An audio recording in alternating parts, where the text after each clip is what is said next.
The XUV700 works every moment to keep you safe by keeping the car stable and in control in any situation.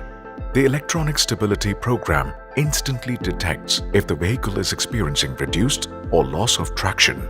The program then takes over the vital controls like throttle and brakes to minimize the loss of grip and works towards regaining control on the car as soon as possible, assisting the driver to keep the car and the occupants always safe.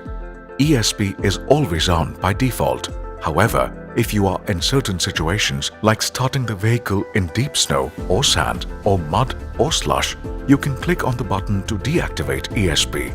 Long press the button and the ESP off light will illuminate on the instrument cluster screen.